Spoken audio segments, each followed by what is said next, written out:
वो देखते रहेंगे। तो चलिए आज हम आपको फिजिक्स में लेकर चलते हैं। फिजिक्स में आज एक आपको नया टॉपिक शुरू करने जा रहे हैं, नया चैप्टर शुरू करने जा रहे हैं क्लास 11 के बैच में, है ना। उस चैप्टर का नाम है आपको न्यूटन्स लॉ ऑफ मोशन। और एनसीईआरटी का जब आप बुक देखिएगा क्लास 11 का, पीछे बच्चे ध्यान दीजिए, इसी को लॉ ऑफ मोशन लिखा जाता है। क्या कहा जाता है? Law of motion. फिजिक्स के अंदर आता है। और एनसीईआरटी बुक में अगर आप बुक खोलिएगा वॉल्यूम 1 फिजिक्स का क्लास 11 का, उसमें चैप्टर नंबर 5 में दिया गया है चैप्टर, ठीक है। Newton's law of motion, Newton का गति का नियम, लॉ ऑफ मोशन गति के नियम, इसको हिंदी में बोलते हैं। चलिए इसको देखते हैं। चैप्टर को स्टार्ट करने से पहले आप न्यूटन का तो नाम सुने होंगे, वैसे भी फिजिक्स साइंस पढ़ाया जाता तो बोलते हैं साइंस के फादर किसको बोला जाता है? न्यूटन। देखिए साइंस के फादर वैसे गैलीलियो को बोला जाता है। किसको बोला जाता है? गैलीलियो। और दो और साइंटिस्ट है जिसका फिजिक्स के क्षेत्र साइंस के क्षेत्र में बहुत ज्यादा योगदान है, एक आइंस्टीन का, एक न्यूटन का। तो आप बोला जाता है फिजिक्स के फादर किसको कहा जाता है? फिजिक्स के फादर में भी गैलीलियो आता है, साइड से आइंस्टीन और न्यूटन का भी नाम आता है। मतलब गैलीलियो, आइंस्टीन और न्यूटन, इस गैलीलियो, आइंस्टीन और न्यूटन तीनों का योगदान काफी रहा है फिजिक्स में और साइंस में। और न्यूटन साहब का तो एक बहुत सारा कहानी आप लोगों को पता ही होगा। जैसे एक बार सेब का पेड़ था, उसके नीचे बैठे हुए थे, तो एक पेड़ जो है सेब जो है पक के नीचे गिर जाता है। तो सोचते हैं कि नीचे ही क्यों गिरा, ऊपर क्यों नहीं गया, है ना।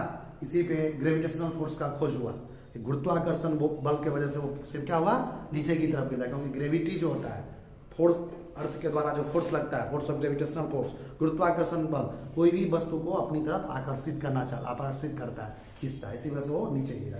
समझ में आ रहा है? न्यूटन का ऐसे बहुत सारे किस्सा कहानी है, वो तो हम शुरू करेंगे। और आपको न्यूटन साहब पूरे फिजिक्स में, पूरे साइंस में काफी फेमस वैज्ञानिक है ना। न्यूटन का 3 नियम हर बच्चे को पता होता है। जब आप 9वें क्लास में थे, अभी हम 11वीं क्लास का बैच ले रहे हैं, जब आप 9th क्लास में थे, 9th क्लास में भी मोशन चैप्टर पढ़ना था। ये जो लॉ ऑफ मोशन चैप्टर है, न्यूटन्स लॉ, 9वीं क्लास में भी आपको पढ़ाया गया था। उसमें भी बताया गया था कि न्यूटन साहब के 3 नियम होते हैं। कितने? न्यूटन साहब के गति के, मोशन के 3 नियम होते हैं। न्यूटन्स फर्स्ट लॉ, न्यूटन का पहला नियम, न्यूटन सेकेंड लॉ, न्यूटन का दूसरा नियम, न्यूटन्स थर्ड लॉ, न्यूटन का तीसरा नियम। जो 9वीं में आप पढ़े हैं, 9वीं में बहुत सारे बच्चे को पता हो जाता है। उसी चीज को मैं आज 11th में थोड़ा और भाष में पढ़ाएंगे। तो उसको जानने से पहले हम आपको पढ़ाते हैं। यहाँ पे टॉपिक है एरिस्टोटल फैलेसी। क्या लिखा हुआ है? एरिस्टोटल वैज्ञानिक का नाम है। देखिए इसका क्या लिखा है। According to Aristotle, a constant continuous force is required to keep a body in uniform motion. This is called Aristotle fallacy. आपको परीक्षा में कोई पूछेगा एरिस्टोटल फैलेसी क्या है, ठीक है, क्या पूछेगा? एरिस्टोटल फैलेसी क्या है, इसको क्या लिखेगा? लिखा है एरिस्टोटल एक वैज्ञानिक का नाम है, उनके अनुसार, एरिस्टोटल के अकॉर्डिंग मतलब उनके अनुसार, एरिस्टोटल के अनुसार कोई भी बॉडी यूनिफॉर्म मोशन में कैसे रहता है? यूनिफॉर्म मोशन मतलब क्या हुआ? बराबर समय में बराबर दूरी तय करता है। यूनिफॉर्म मोशन का मतलब क्या हुआ? बराबर समय में बराबर दूरी, मतलब 10 सेकंड में 5 मीटर किया, फिर अगले 10 सेकंड में 10 मीटर, फिर अगले 10 सेकंड में 15 मीटर। तो बराबर समय में क्या हुआ? बराबर दूरी को तय करता है, उसको क्या कहते हैं? यूनिफॉर्म मोशन में। तो कोई भी बॉडी यूनिफॉर्म मोशन में कब रहता है? जब उस पर क्या लगता है? एक कांस्टेंट कंटिन्यूअस फोर्स। कांस्टेंट मतलब स्थिर, कंटिन्यूअस मतलब लगातार, कंटिन्यूअस फोर्स की वजह से, लगातार लगने वाले बल की वजह से, जो कि कांस्टेंट है। कोई बॉडी किस में रहता है? यूनिफॉर्म मोशन में रहता है। समझ में आ रहा है? ये किसका मानना था? एरिस्टोटल का। और इसी को कहा जाता है एरिस्टोटल फैलेसी। क्या कहा जाता है? Aristotle fallacy. उनको पता नहीं कोई बॉडी मोशन में कब आएगा? फोर्स के वजह से। जैसे तुम अभी रुका हुआ है, जब कोई बॉडी रुका रहता है अपना पोजीशन टाइम के साथ चेंज नहीं करता है ना, उस बॉडी को क्या कहते हैं? रेस्ट में। क्या चाहिए? अभी कोई बीच में धक्का मार दिया, तुम घूमना शुरू कर दिया, भागना शुरू कर दिया, तो तुम क्या आ गया? मोशन में। अपना पोजीशन बार बार टाइम के साथ चेंज कर रहा है, तो मोशन में कैसे आ गया? फोर्स की वजह से। जब किसी पे बल लगाते तब ना कोई मोशन में आता है या रेस्ट में रह जाता है। तो फोर्स क्या होता है? फोर्स को हिंदी में बल बोलते हैं। क्या बोलते हैं? फोर्स मतलब होता है जब हम किसी भी चीज को खींचते हैं या किसी भी चीज को धकेलते हैं। किसी भी चीज को खींचे, जैसे देखो इसको हम ऐसे करके खींचेंगे, जैसे देखो ये कुर्सी देखो, क्या लगा है? फोर्स। क्या लगा है? फोर्स की वजह से खींचा रहा है। कौन सा फोर्स? पुलिंग। कैसा है? पुलिंग। खींच रहा है ना, इसको कहते हैं पुल करना। क्या कहते हैं? पुल। और इसे कर रहा है, इसको क्या कर रहा है? धकेल रहा है। क्या कर रहा है? इसमें कैसा फोर्स लगा रहा है? पुश। क्या कहते हैं? पुश। इधर लगा रहे थे तो कहते हैं पुल, मतलब खींचना। इसको ऐसे कर रहे थे, इसको धकेलना है तो पुश। तो पुलिंग और पुशिंग, यानी किसी भी चीज को जब खींचते हैं या धकेलते हैं तो क्या लगता है? फोर्स लगता है। यानी फोर्स क्या होता है, पुलिंग और पुशिंग, किसी भी चीज को खींचना या धकेलना ही फोर्स कहलाता है। समझ में आ रहा है? जैसे दरवाजा लगा हुआ है, वैसे खींचते हो बाहर की तरफ तो क्या कर रहे हो, पुल कर रहे हो, तो दरवाजा पे फोर्स लगा रहे हो तब ना दरवाजा खुल रहा है। या अंदर की तरफ धकेलोगे, पुश करो तभी दरवाजा खुल रहा है। तो हर जगह क्या फोर्स लगता है, क्या बिना फोर्स का कुछ नहीं होता है, बिना फोर्स का कुछ होता है क्या? तो देखो ये अब टोटल बैलेंस खत्म। अब देखो यहाँ पे लिखा है Newton's first law of motion. सभी स्टूडेंट ध्यान दो, Newton's first law of motion, Newton का पहला गति का नियम। Newton's first law of motion को क्या कहा जाता है, गैलीलियोस लॉ ऑफ इनर्शिया। देखो क्या लिखा हुआ है, Newton's first law of motion, इसी को क्या कहते हैं, गैलीलियोस लॉ ऑफ इनर्शिया। अब ये क्या होता है, न्यूटन्स का पहला नियम वो देखते हैं। देखो according to Newton's first law every body continues its state of rest or uniform motion in a straight line unless compelled by an external force to change its state। देखो यहाँ तक का मतलब क्या हुआ, तो नौमा का बच्चा को भी ये स्टेटमेंट पता रहता है कि न्यूटन्स का पहला गति का नियम क्या है।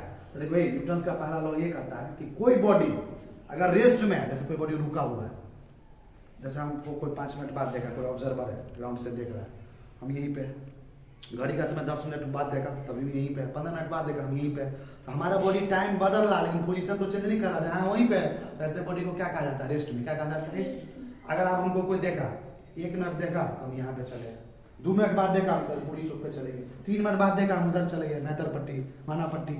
समझ में आ रहा? तो बार बार हमारा समय के बदलने के बाद क्या चेंज करा, पोजीशन। तो जब कोई बॉडी का पोजीशन टाइम के साथ चेंज करता है तो ऐसे बॉडी को क्या कहते हैं, मोशन में। कैसे कहते हैं, यानी गति में आ गया। न्यूटन का पहला लॉ ये कहता है कि कोई भी बॉडी अगर रेस्ट में है तो रेस्ट में ही रहेगा, रुका हुआ तो रुका हुआ रहेगा। अगर कोई बॉडी मोशन में है तो मोशन ही करता रहेगा। कब, जब तक कोई बाहर से कोई फोर्स ना लगा दे, जब तक कोई बाहर से फोर्स ना लगा दे। हम रेस्ट में है ना, कोई धक्का मार देता है मोशन में, फोर्स लगा तब ना। आज कोई बॉडी मोशन में, उसको पकड़ के रोक दिए फोर्स लगा के, तो रुक गया कि नहीं। कहने का मतलब है कोई बॉडी अगर रेस्ट में है तो रेस्ट में ही रहेगा, कोई बॉडी मोशन में है तो मोशन में ही रहेगा। कब तक, जब तक उसमें बाहर से कोई एक्सटर्नल फोर्स ना लगा दे जो उसके स्टेट को चेंज करता है। समझ में आ रहा? यही कहलाता है न्यूटन फर्स्ट लॉ। क्या कहलाता है, क्या कहलाता है, न्यूटन फर्स्ट लॉ। इसी को क्या कहा जाता है, गैलीलियो लॉ ऑफ इनर्शिया। देखो आपको कोई बोलता है कि सर ऐसा क्यों होता है, कोई बॉडी रेस्ट में रहता है तो रेस्ट में ही रहना चाहता है, कोई बॉडी मोशन में रहता है तो मोशन में ही रहना चाहता है, अपने ही स्टेट को बनाए रखना चाहता है। जब तक उसमें बाहर से कोई एक्सटर्नल फोर्स ना लगा दे तो उसके स्टेट को चेंज कर। ऐसा होता क्यों है, तो होता है इसलिए होता है कि बॉडी में, किसी भी बॉडी में, कोई भी बॉडी जो है ना, सब कहे हर बॉडी में अपना मास होता है, मास समझता है ना, द्रव्यमान। साइलेंट करो उसको, मास, हर बॉडी के पास अपना मास होता है ना, तो मास को क्या बोलते हैं, द्रव्यमान। क्या बोलते हैं, तो मास, हमारे बॉडी में मास है तो मास की वजह से बॉडी में एक प्रॉपर्टी होता है जिसको बोलते हैं इनर्शिया। क्या बोलते हैं, इनर्शिया। मास के वजह से हमारे बॉडी में एक प्रॉपर्टी होता है जिसको क्या बोलते हैं, इनर्शिया। क्या बोलते हैं, यही इनर्शिया की वजह से बॉडी जो है, कोई रेस्ट में है तो रेस्ट में रहना चाहता है, और कोई मोशन में है तो मोशन में रहना चाहिए। प्रॉपर्टी होता है इनर्शिया। मास की वजह से बॉडी में प्रॉपर्टी आता है इनर्शिया। समझ में आ रहा है? और बाहर से कोई एक्सटर्नल फोर्स लगाए तो फिर वो बॉडी अपने स्टेट को चेंज कर देगा, रेस्ट में तो मोशन में आ जाएगा, मोशन में तो रेस्ट में आ जाएगा। इसी को कहते हैं न्यूटन्स फर्स्ट लॉ। क्या कहते हैं, या इसी को कहते हैं गैलीलियोस लॉ ऑफ इनर्शिया। और क्यों कहते हैं गैलीलियो लॉ ऑफ इनर्शिया, समझ में आया कि नहीं? अब देखो यहाँ पे क्या लिखा है, force is a factor which can change the state of rest और यूनिफॉर्म मोशन। यानी फोर्स एक फैक्टर है, बल जो है कारक है जो किसी बॉडी के स्टेट को, रेस्ट को चेंज कर देता है मोशन में, और मोशन को चेंज कर देता है रेस्ट में। किसके वजह से सब हुआ, बदलाव फोर्स के वजह से। फोर्स के वजह से, फोर्स एक फैक्टर है, फोर्स एक कारक है, कारण है जिसकी वजह से कोई रेस्ट में, मोशन में आ जाता है, मोशन वाला किस में आ जाता है। समझ में आया, दिमाग में घुसा। आगे देखो यहाँ पे आप टर्म लिखा फोर्स, फोर्स को हिंदी में बोलते हैं बल। देखो हम तुमको एक चैप्टर पढ़ाए थे फिजिक्स के अंदर, units dimension error and measurement, याद आया, यूनिट डायमेंशन इरर मेजरमेंट, जिसमें तुमको डायमेंशन निकालना सिखाए थे। अरे निकालना सिखाए थे, डायमेंशन निकालना, उसमें तुमको उसने बताए थे फोर्स का डायमेंशन, बोले थे बार बार काम आता है, फोर्स बराबर एक फॉर्मूला होता है, मास टू एक्सेलरेशन। फोर्स का डायमेंशन क्या लिखाए थे, mlt-2, याद आया? फोर्स का डायमेंशन क्या था, mlt-2।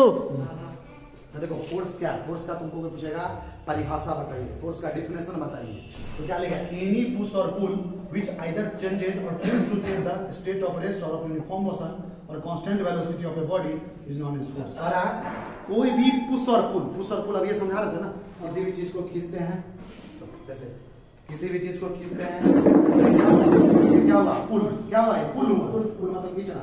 किसी भी चीज को धकेलते हैं, ये क्या है पुश, ये भी क्या फोर्स है। यानी कि कोई भी पुश और पुल, दरवाजा को खींचे पुल, दरवाजा को उधर धकेले तो पुश। तो पुश और पुल किसी भी चीज पे लगता है, यानी किसी की जो खींचे या धकेले या तो क्या करता है उस बॉडी के स्टेट रेस्ट को चेंज कर देता है मोशन में, मोशन रेस्ट में। तो यही जो है पुश और पुल क्या कहलाता है फोर्स। क्या कहलाता है क्या कहलाता है इसको हिंदी में बल कहते हैं। क्या बोलते हैं बल। जैसे आदित्य के बारे में बोला जाता है इसके पास 100 हाथी का बल है। आदित्य के पास कितना हाथी का बल है 100। चलो ठीक है, सही में तुम्हारे पास 100 हाथी का बल, तुम्हारे पास तुमको लग रहा है एक चूहा का बल होगा। चलो इधर देखते हैं, इधर देखो इफेक्ट्स ऑफ रिजल्टेंट फोर्स। देखो ये जो फोर्स लगा ना, फोर्स समझ में आ रहा है।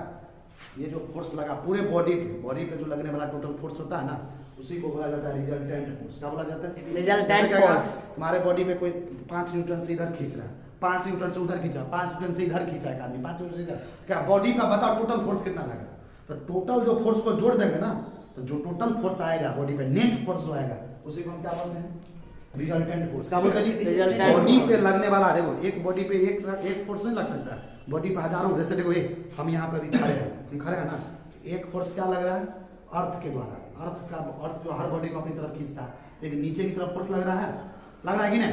एक तो ऐसे काम किया, और एक तुमको बताएंगे सरफेस। देखो हम इस पे ऐसे करके प्रेस किए तो अर्थ इधर खींचा, अपनी तरफ खींचा फोर्स, और सरफेस अर्थ भी ऊपर की तरफ एक फोर्स लगाता है, उसको बोलते हैं नॉर्मल रिएक्शन। क्या बोलते हैं नॉर्मल। वो भी बताएंगे। तो 2 फोर्स ऑफ ग्रेविटी काम कर रहा है, ऊपर की तरफ नॉर्मल रिएक्शन और नीचे की तरफ फोर्स ऑफ ग्रेविटी। समझ में आ रहा है। 2 फोर्स, इधर से कोई हमको मान लो खींचना शुरू कर दे, वो फोर्स इधर से, वो इधर से खींच रहा है इधर से, तो एक बॉडी पे हजारों फोर्स लग सकता है ना। टोटल फोर्स जितना लगेगा, ये टोटल फोर्स को जो हम काउंट करेंगे, जोड़ेंगे, तो टोटल फोर्स जो बॉडी पे आएगा उसी को क्या कहते हैं रिजल्टेंट फोर्स। क्या बोलते हैं इसी को बोलते हैं नेट फोर्स। क्या बोलते हैं नेट फोर्स। इसी को क्या बोलते हैं टोटल फोर्स। क्या बोलते हैं टोटल फोर्स। ये पूरे चैप्टर में काम आएगा सब। देखो क्या लिखा है पर आज जो फोर्स लगता है ना, इसका इफेक्ट क्या है। इफेक्ट मतलब प्रभाव क्या है। जैसे देखो जैसे आदित्य क्या किया फुकासर, हम फोर्स का बहुत सारे इफेक्ट दिखा सकते हैं। बोला आप दिखाओ क्या किया, एक मुक्का मारा स्टूल पे, स्टूल तोड़ दिया। एक स्टूडेंट को यहाँ बुलाया गया, बोले फोर्स के इफेक्ट को समझाओ, फोर्स से क्या क्या प्रभाव होता है उसको समझाओ। तो क्या बोला सर हम बहुत सारे इफेक्ट आपको दिखा सकते हैं। बोले दिखा के दिखाओ। तो क्या हो रहा है, एक मुक्का मारा स्टूल तोड़ दिया। स्टूल कैसा है देख रहा है, कैसा है, उसको मुक्का मार के स्टूल का तोड़। पहले शेप साइज कैसा था, शेप मतलब आकार कैसा था, साइज कैसा था, जब ये तोड़ता देगा तो कैसा हो जाएगा। समझ में आ रहा हो कि नहीं। तो यानी फोर्स की वजह से क्या होता है, बॉडी का शेप और साइज बिगड़ जाता है। क्या हो जाता है, जैसे देखो क्या होता है, अब एक आदमी आदित्य साइकिल चला के जा रहा था कर्पूरी चौक तरफ, एक आदमी आप पकड़ के इसको मोड़ दिया मने पट्टी की तरफ। इसको पकड़ के मोड़ा तो क्या किया, फोर्स लगाया। कहने का मतलब फोर्स क्या कर सकता है, डायरेक्शन को भी चेंज कर सकता है। तुम्हारा दिशा था कर्पूरी चौक, बदल दिया माना पट्टी तरफ फोर्स की वजह से। तो फोर्स क्या कर सकता है, डायरेक्शन भी चेंज कर सकता है। तो देखो फोर्स का क्या क्या इफेक्ट होता है, देखो ये नॉन जीरो रिजल्टेंट और नॉन जीरो रिजल्टेंट फोर्स मतलब टोटल फोर्स। नॉन जीरो मतलब जब फोर्स किस, देखो जब नॉन जीरो फोर्स है मतलब कुछ ना कुछ फोर्स लग रहा है। जीरो रहता है मतलब फोर्स क्या है, जीरो का फोर्स लग ही नहीं रहा है। जीरो फोर्स का मतलब क्या, फोर्स लग ही नहीं रहा है। और नॉन जीरो मतलब कुछ ना कुछ फोर्स लग रहा है। तो नॉन जीरो रिजल्टेंट फोर्स में प्रोड्यूस द फॉलोइंग इफेक्ट्स। किसी बॉडी पे कुछ इफेक्ट है तो कोई भी फोर्स प्रोड्यूस करता है, जिसमें सबसे पहला इफेक्ट देखिए, इट में change the speed of body. तो बॉडी पहले धीरे धीरे जा रहा था, समझा। जैसे ये आदित्य है, अभी मॉर्निंग वॉक पे निकला था, ठीक है, अपना इसको जो मन हुआ धीरे धीरे अपना जा रहा था। अब हमको मन है कि इसका स्पीड को थोड़ा बदलते हैं, थोड़ा बढ़ा देते हैं। तो 2 कुत्ता लगा दिए इसके पीछे 2 कुत्ता लगा दिया, पता चला कितना हाई स्पीड इसका हो गया। कुत्ता इसके पीछे दौड़ा और स्पीड से दौड़ने लगा। कुत्ता जो लगा तो इसमें फोर्स, इसको धक्का मार दिया तो फोर्स आया। तो फोर्स क्या कर सकता है, फोर्स बॉडी के स्पीड को चेंज कर सकता है। फोर्स क्या करता है, बॉडी के स्पीड को चेंज कर सकता है। फोर्स में चेंज है डायरेक्शन ऑफ मोशन। अभी डायरेक्शन का उदाहरण बताया, कोई बॉडी जा रहा है उसको फोर्स लगा दें किसी और भी दिशा में मोड़ सकते हैं। फोर्स बॉडी के दिशा को भी चेंज कर सकता है। तीसरा, फोर्स में change both the speed and direction of motion. Force body के स्पीड को भी चेंज कर सकता है और फोर्स क्या कर सकता है, बॉडी के डायरेक्शन को भी। और चौथा देखो यहाँ पे, फोर्स में चेंज द शेप और साइज ऑफ बॉडी। अभी बता रहे थे ना, फोर्स क्या कर सकता है, बॉडी के शेप को भी बदल सकता है, बॉडी के साइज को भी बदल सकता है। समझ में आया। तो देखिए आज जो है आपको ये जो चैप्टर है न्यूटन्स लॉ ऑफ मोशन, कैसे को सिंपल बोलते हैं लॉ ऑफ मोशन, ये चैप्टर का शुरुआत है, पहला डे है क्लास 11 का। फिर से हम फिजिक्स में इस चैप्टर को और आगे पढ़ाएंगे और मिलेंगे नेक्स्ट वीडियो लेक्चर में फिजिक्स में। तब तक के लिए मुझे जाने के लिए आज्ञा दीजिए। जय हिंद, जय भारत।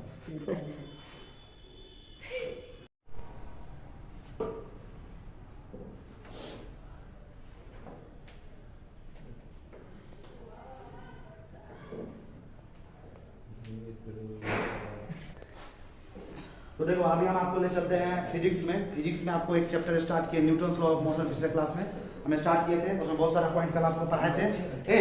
आप देखो आगे का कहानी देखो, न्यूटन्स लॉ ऑफ मोशन में जिसमें फर्स्ट लॉ पढ़ा दिए थे, फिर क्या लिखा है, units for measurement of force. Force के बारे में कल हम समझा रहे थे कि फोर्स कहते हैं किसको है, फोर्स को हिंदी में बल बोलते हैं। समझ में आ रहा? कल न्यूटन्स का पहला नियम समझाया था। न्यूटन्स का पहला नियम क्या कहता है कि अगर कोई बॉडी रेस्ट में है तो रेस्ट में ही रहेगा, अगर कोई बॉडी मोशन में है तो मोशन में रहेगा, जब तक कि उस बाहर से कोई फोर्स ना लगे उसके स्टेट को बदलने के लिए। समझ में आ रहा? ऐसा क्यों होता है, कोई बॉडी रेस्ट में रहता है तो रेस्ट में रहता है, रुका हुआ रहता है रुका हुआ रहता है, क्योंकि बॉडी में एक प्रॉपर्टी होता है इनर्शिया। क्या होता है? इनर्शिया। हर बॉडी में मास होता है, तो मास की वजह से बॉडी में प्रॉपर्टी आता है इनर्शिया। इनर्शिया की वजह से जो बॉडी जिस अवस्था में रहता है उसी अवस्था को बनाए रखना चाहता है जब तक कि हम बाहर से फोर्स ना लगाए। अब आगे देखो, units for measurement of force. Force को किस फोर्स को पता है ना, फोर्स के बारे में। फोर्स क्या है? वेक्टर क्वांटिटी है। क्या है? Vector quantity. दो तरह का क्वांटिटी होता है, एक होता है स्केलर, एक होता है वेक्टर। स्केलर क्वांटिटी किसको बोलते हैं? जिसको सिर्फ मैग्नीट्यूड की जरूरत हो। वेक्टर क्वांटिटी किसको कहते हैं? दिशा वाली राशि, जिसको मैग्नीट्यूड के साथ साथ डायरेक्शन का जरूरत है।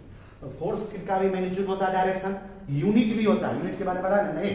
एक चैप्टर भी पढ़ाए थे, यूनिट डायमेंशन एलिमेंट, याद है? उसमें तुमको डायमेंशन निकालना सिखाए थे, यूनिट्स निकालना सिखाए थे। तो वही सब देखो, फोर्स का दो तरह का यूनिट होता है, एक को कहते हैं एब्सोल्यूट यूनिट, एक को कहते हैं other unit. Other unit. Absolute unit में सबसे पहला है न्यूटन। कौन है? न्यूटन जो है इसका कहलाता है एमकेएस यूनिट। क्या? MKS unit. एमकेएस यूनिट को ही कहते हैं एसआई यूनिट। क्या कहते हैं? SI unit. एमकेएस यूनिट को ही हम लोग बोल सकते हैं एसआई यूनिट। यानी फोर्स का एसआई यूनिट क्या होता है? न्यूटन। क्या होता है? न्यूटन। या एमकेएस यूनिट क्या होता है? न्यूटन। अब फोर्स का सीजीएस यूनिट क्या होता है? डाइन। फोर्स का सीजीएस यूनिट क्या होता है? ये कौन सा डाइन है? गांव वाला डाइन नहीं है, ये फिजिक्स का डाइन है। गांव में एक डाइन होता है जिसे लोग भागता रहता है, फिजिक्स का डाइन इससे नजदीक आना है। देखो ये गांव वाला डाइन और फिजिक्स वाला डाइन दोनों में फर्क है। गांव वाले डाइन से लोग दूर भागता है, तो कोई डाइन से नजदीक आना तो ना सवाल बनेगा। तो देखो ये है सीजीएस यूनिट है फोर्स का, डाइन। इधर देखो और क्या क्या यूनिट होता है, देखो अदर यूनिट में फोर्स का बहुत सारे यूनिट है, जैसे किलोग्राम वेट होता है, क्लियर है ना? किलोग्राम वेट होता है, किलोग्राम फोर्स होता है, ग्राम वेट होता है, ग्राम फोर्स होता है, सब क्या है? फोर्स का यूनिट है। आगे देखो रिलेशन बिटवीन, ये जो यूनिट्स अभी चर्चा कर रहे हैं ना, इसके बीच में आपस में संबंध होता है। क्या होता है? संबंध। उस रिलेशन को जैसे देखो तुमसे पूछेगा 1 किलोग्राम वेट क्या होता है, 1 किलोग्राम वेट का मतलब क्या होता है? देखो क्या लिखेंगे, 1 किलोग्राम वेट बराबर कितना न्यूटन होता है जी? 9.8 न्यूटन। किलोग्राम वेट और न्यूटन में डायरेक्ट एक रिलेशन है, तुमको याद रखना पड़ेगा। 1 किलो 1 केजी वेट बराबर कितना न्यूटन होता है? 9.8 newton. 9.8 newton. 1 kilo weight equal to 9.8 kilogram weight बराबर 9.8 न्यूटन। तुमसे परीक्षा में पूछेगा 10 किलोग्राम वेट बराबर कितना न्यूटन? 1 किलोग्राम में 9.8 तो 10 में कितना है? 90.80। अब देखो ग्राम वेट भी है, ग्राम वेट का डाइन के साथ रिलेशन है। ग्राम वेट का किसके साथ रिलेशन है? डाइन के साथ। 1 ग्राम वेट बराबर कितना डाइन होता है? 980 डाइन। ये रिलेशन है, तुमको हमेशा दिमाग में याद रखना पड़ेगा। 1 ग्राम वेट बराबर होता है 980 डाइन। डाइन। अब देखो न्यूटन जो है ये और ये डाइन, इस दोनों में भी आपस रिलेशन है, बहुत फेमस फार्मूला है। 1 न्यूटन बराबर होता है 10 के पावर 5 डाइन। 1 न्यूटन बराबर कितना डाइन? 10 के पावर 5 डाइन। तीनों फार्मूला तुमको याद रहना चाहिए, कभी भी इस चैप्टर में इस्तेमाल होगा इसका। तुमसे पूछेगा 1 किलोग्राम वेट बराबर कितना newton? 1 KG weight equal to 9.8 newton. 1 kilogram weight बराबर कितना न्यूटन होता है जी? 9.8 न्यूटन। 1 ग्राम वेट बराबर कितना डाइन? 980 डाइन। 1 ग्राम वेट बराबर होता है 980 डाइन। और 1 न्यूटन बराबर कितना डाइन? 10 के पावर 5 डाइन। तीनों फार्मूला तुम याद रख लो, रिलेशन काफी काम आएगा। 1 किलोग्राम वेट बराबर 9.8 न्यूटन, 1 ग्राम वेट बराबर क्या होता है? 980 डाइन। और 1 न्यूटन बराबर 10 के पावर 5 डाइन। अब यहाँ पे टर्म है इनर्शिया। इनर्शिया को हिंदी में बोलते हैं जड़त्व। क्या बोलते हैं? जड़त्व। आगे देखो, inertia is the property of a body due to which it opposes any change in its state। करा inertia किसी भी बॉडी का क्या वह प्रॉपर्टी है, वह गुण है जो उसके स्टेट में बदलाव को क्या करता है? अपोज करता है। स्टेट में अगर बदलाव को लाना चाहते हो तो उसको क्या करेगा? अपोज करेगा, विरोध करेगा। जैसे कोई रेस्ट में है वो रेस्ट में ही रहना चाहेगा, है ना? मोशन में है तो मोशन में रहना चाहेगा जब तक कि बाहर से फोर्स न लगे। मास of a body is A measure of its inertia of translational motion. करा जब कोई बॉडी सीधा सीधा मूव करता है ट्रांसलेशनल मोशन में, उसके इनर्शिया को कौन चीज मेजर करता है? मास। मास जो है किसी बॉडी का इनर्शिया को मेजर करता है, यानी इनर्शिया को मेजर करते हैं हम लोग मास के फॉर्म में। आगे देखो, it is difficult to change the state of rest और uniform motion of a body of heavier mass and vice versa. इसका मतलब क्या होता है? देखो कह रहा है कोई बहुत हैवी मास बॉडी है, हैवी मास मतलब भारी बॉडी है, 1 कुंटल 100 कुंटल 10 कुंटल का, वो अगर रेस्ट में है तो क्या उसको तुम मूव करा सकता है भारी बॉडी को? आपको मोशन में उसको रोक सकता है? एकदम है मोटा ताजा आदमी है तो उसको पकड़ के तुम रेस्ट बनाना चाहेगा, होगा तुमसे संभव? तो जो हैवियर मास का बॉडी होता है उसके स्टेट को चेंज करने में हमको काफी परेशानी होता है, डिफिकल्टी आता है, मतलब मोशन को रेस्ट में लाने में, रेस्ट को मोशन लाने में। अब वाइस वर्सा का मतलब उल्टा, मतलब अगर हल्का मास का बॉडी है तो उसको आसानी से स्टेट बदल सकते हैं। समझ में आ रहा है? ये लिखा होगा। आगे देखो, mass of a body is a quantitative और numerical measure of body inertia. करा किसी भी बॉडी के इनर्शिया को किसके फॉर्म में मेजर करते हैं? मास के फॉर्म में। किसके फॉर्म में? Mass. Larger the inertia of a body more will be mass. अगर किसी बॉडी का इनर्शिया ज्यादा है तो समझ जाओ उस बॉडी का मास ज्यादा है, किसी बॉडी का इनर्शिया कम है तो मास भी क्या होगा? कम है। आगे देखो, इनर्शिया दो तरह का होता है, एक होता है इनर्शिया ऑफ रेस्ट, एक होता है इनर्शिया ऑफ मोशन। बीमारी देखो इनर्शिया जो है दो तरह का होता है, एक होता है इनर्शिया ऑफ रेस्ट, एक होता है इनर्शिया ऑफ मोशन। सबसे पहले हम जानते हैं इनर्शिया ऑफ रेस्ट क्या कहलाता है। देखो, it is the inability of a body to change its state of rest by itself. अगर कोई बॉडी रेस्ट में है ना, रुका हुआ है, तो खुद से वो मोशन में नहीं आता रहता है, इनेबिलिटी है। इनेबिलिटी मतलब वो सक्षम नहीं होता है ताकि वो अपने रेस्ट को स्टेट को चेंज करे। यही क्या कहलाता है? उसका इनर्शिया। उसके पास इनर्शिया वाला प्रॉपर्टी है, वो जिस अवस्था में उसी अवस्था में बने रहना चाहता है। आगे देखो, इसका एग्जांपल हम कुछ दिखा रहे हैं, कैसे कोई बॉडी अगर रेस्ट में है तो अपना अवस्था बदलना असंभव होता है। तो देखो, सबसे इसमें बहुत सारे एग्जांपल। पहला एग्जांपल, व्हेन वी से के branch of a mango tree, the mangoes falls down. करा जब मैंगो के ब्रांच होता है ना, आम का जो डाली होता है, ऐसे ऐसे हिलाते रहते हैं तो मैंगो क्या होता है? गिर जाता है। आम गिरता है कि नहीं? हाँ, तुम ऐसे छोड़ दो, क्या आपने मैंने गिरता है? आम गिरता है वैसे नहीं। आम डाली में लगा हुआ है, बिना हिलाए उसको, बिना पेड़ की डाली को हिलाए क्या आम गिरता है? नहीं गिरी, सॉरी। क्यों? वो रेस्ट में है, जिस अवस्था में बने रहना चाहता है। क्यों? इनर्शिया ऑफ रेस्ट की वजह से। और जब ये उसको हिलाते हैं, मतलब फोर्स लगा रहे हैं, तो क्या हुआ? वो फॉल डाउन, मतलब नीचे गिर गया। ये पहला एग्जांपल हुआ इनर्शिया ऑफ रेस्ट का। दूसरा देखो, व्हेन ए बस और train starts suddenly the passenger sitting inside tends to fall backward. देखो, बस में कोई पैसेंजर बैठा हुआ है, ट्रेन में कोई पैसेंजर बैठा हुआ है, उसको पता नहीं है कि बार ड्राइवर गाड़ी स्टार्ट कर दिया तो जैसे वो गाड़ी स्टार्ट कर सीधे पीछे की तरफ से गाड़ी आगे की तरफ मूव कर रहा है। गाड़ी आगे तरफ मूव किया ना, रेस्ट में, पहले तरफ रेस्ट में था जी, रेस्ट में था, गाड़ी फोर्स लगाया, गाड़ी आगे स्टार्ट किया, उसको आगे जाना चाहिए ना, तो पीछे की तरफ क्यों चाहता कि हम रुके हुए तो रुके ही रहे, पीछे की तरफ तुम आगे भागो, तुम कहता पीछे। बात समझ में आ रहा है? क्यों? इनर्शिया ऑफ रेस्ट की वजह से। वो जिस अवस्था में है उसी अवस्था में बने रहना चाहता है। चलिए, इनर्शिया ऑफ रेस्ट में तीसरा एग्जांपल देखिए, when a horse starts off suddenly its rider falls backward. देखो, कोई घोड़ा पे घुड़सवार बैठा हुआ है, घोड़ा अचानक स्टार्ट होता है, तो देखो घोड़ा पे जो बेटा पीछे की तरफ है जाता है। क्यों?